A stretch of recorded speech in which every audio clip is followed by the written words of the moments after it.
Hey guys, wanted to bring you a video of tonight's ESPN game of the Houston Rockets and the Los Angeles Lakers. Lakers in town in Houston, and a late scratch from the Houston Rockets of Dwight Howard.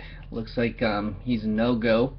Looks like reports are the ankle, and so that was a one bummer disappointment, because if you guys remembered in Los Angeles, Dwight Howard's return, he had a couple of words in exchange with Kobe Bryant, and they were going back and forth.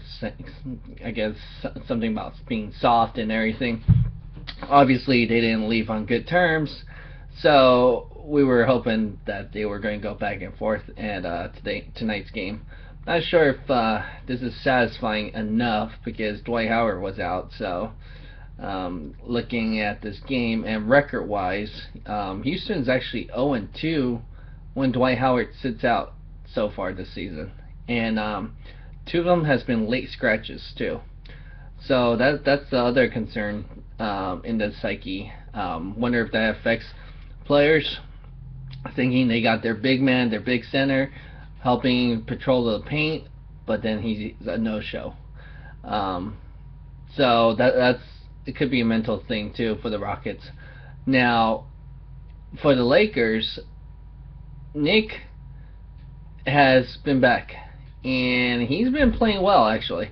They're on a 2-game winning streak with Nick Young, and that actually helps put off some pressure for Kobe, and that's an interesting thing we have to consider now that they actually have 2-game winning streak.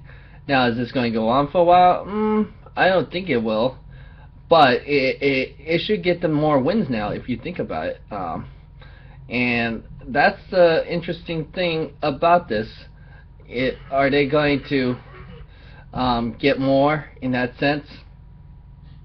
Kobe Bryant had 29 points, and James Harden actually had to do a lot more scoring in this, more than usual.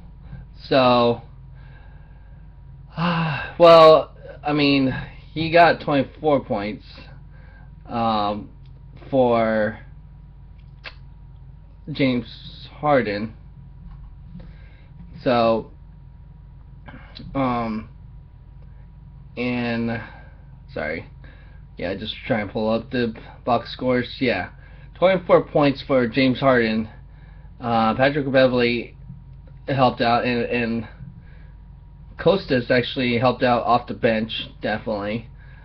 Now, Trevor Ariza is usually has to be the third option on this roster, but he was actually the fourth option tonight's game, based on the scoring.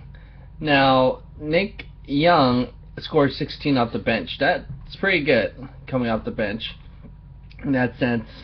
I expect actually also Jeremy Lin to have a bigger game, because so he could.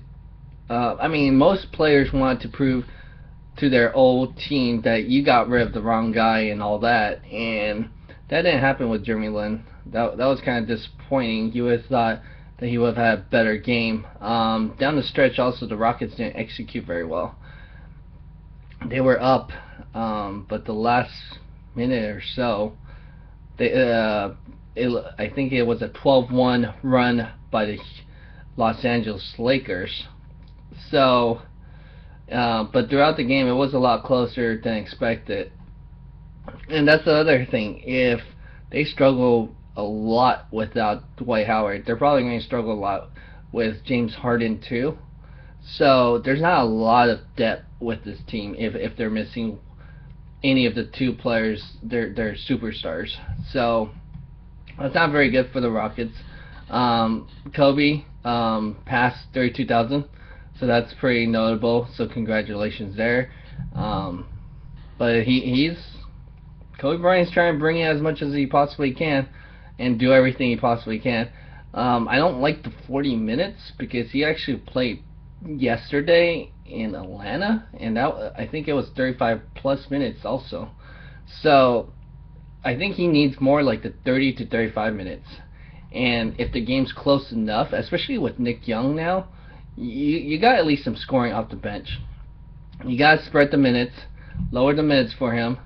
You got to have other guys like Jeremy Lin, Boozer, Wesley Johnson, all the other guys that's playing needs to step up more to help out Kobe, because I don't see how he's going to keep his body going this way. And then the amount of shots, it's a lot. It's going to wear him out real quick for his health and everything.